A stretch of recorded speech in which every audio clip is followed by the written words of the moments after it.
African രാജ്യമായ ടാൻസാനിയയിൽ കലാപത്തിൽ കൊല്ലപ്പെട്ടവരുടെ എണ്ണം 800 കടന്നു. ഒക്ടോബർ 29 നടന്ന പ്രസിഡന്റ് തെരഞ്ഞെടുപ്പിനെ തുടർന്നാണ് കലാപം പൊട്ടിപ്പുറപ്പെട്ടത്. ടാൻസാനിയയിലെ ഇന്ത്യൻ സമൂഹം ആശങ്കയിലാണ്.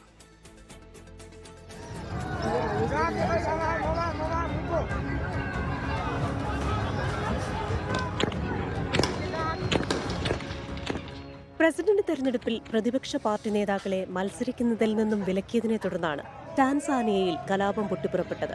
തുറമുഖ നഗരമായ ദാരസ്സലാം കേന്ദ്രീകരിച്ചായിരുന്നു പ്രതിഷേധങ്ങൾ ആരംഭിച്ചതെങ്കിലും പിന്നീട് രാജ്യമെങ്ങും വ്യാപിച്ചു. തുടർന്ന് സർക്കാർ കർഫ്യൂ ഏർപ്പെടുത്തുകയും ഇന്റർനെറ്റ് നിരോധിക്കുകയും ചെയ്തു.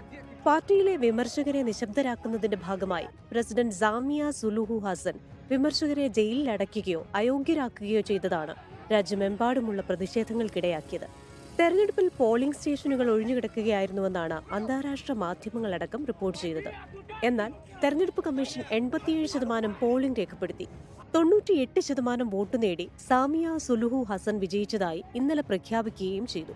സാമിയയുടെ വിജയം ജനാധിപത്യ പ്രക്രിയയെ പരിഹസിക്കുന്നതാണെന്ന് പ്രതിപക്ഷ പാർട്ടിയായ ചദേമ ആരോപിച്ചു.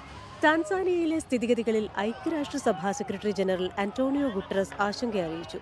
15,000-ഓളം പ്രവാസി ഇന്ത്യക്കാരാണ് ടാൻസാനിയയിലുള്ളത്. International desk 24.